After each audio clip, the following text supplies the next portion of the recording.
G'day everyone, Artist Wayne here along with wife Jacqui on our 10-week caravan adventure.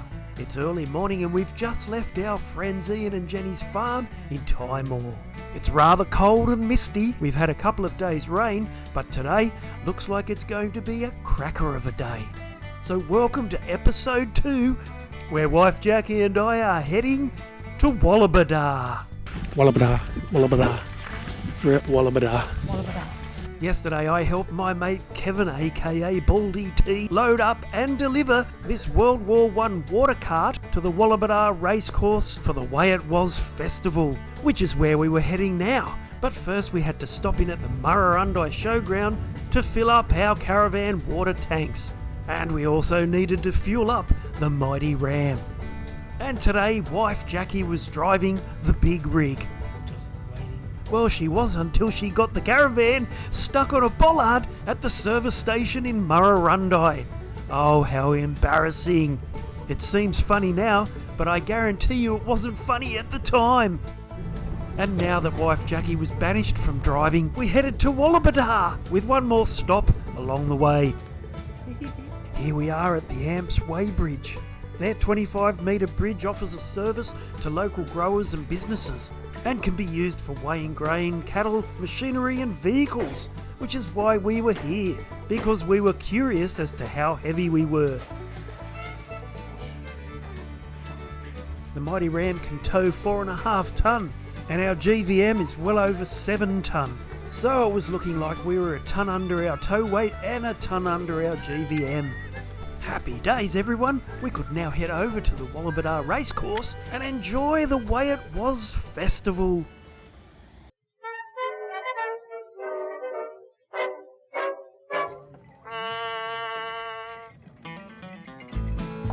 After the historic Wallabadah Cup races were cancelled, a piece of history was tragically lost to a small town. However, it did inspire the community to create this event for the very first time. So how lucky were Jacqui and I to join everyone here at the Way It Was festival in Wallabadah. Plus we were able to set up the van and camp on the grounds. We would also be attending a very special barbecue / bonfire / bush poetry session at Mandy and John's camp, where they made us feel very welcome in the way only country folk can. Plus we also got to catch up with our mates from the 12th Light Horse Troop of Murrurundi, Del, Kevin and this bloke here, John, who we haven't seen in ages.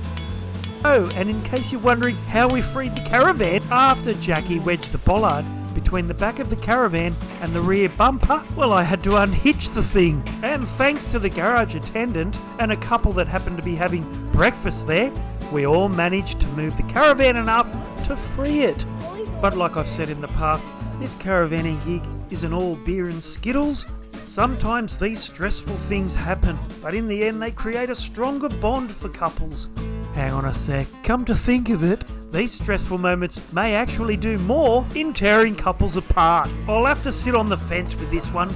It is after all only our second week doing this grey nomad caravan adventuring, although we have had the awning blow apart and almost destroy the caravan, and now we've managed to get the caravan stuck on a bollard in a service station. But like the saying goes, experience is the comb that nature gives us after we go bald. In the end, you learn more from failure than you do from success. And in that case, Jacqui and I were on a very fast learning curve.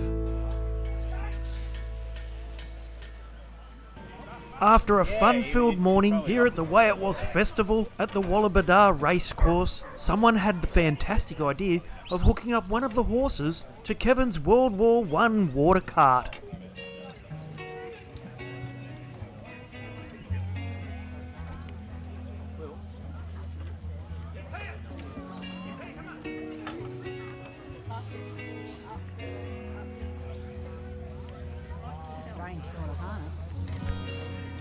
Very well moved. Oh, sorry. Oh, this one.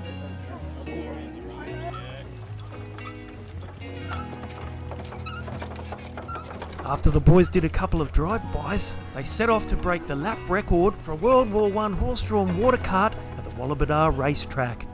And once they finished that, it was time. for the Wallabadah dog race.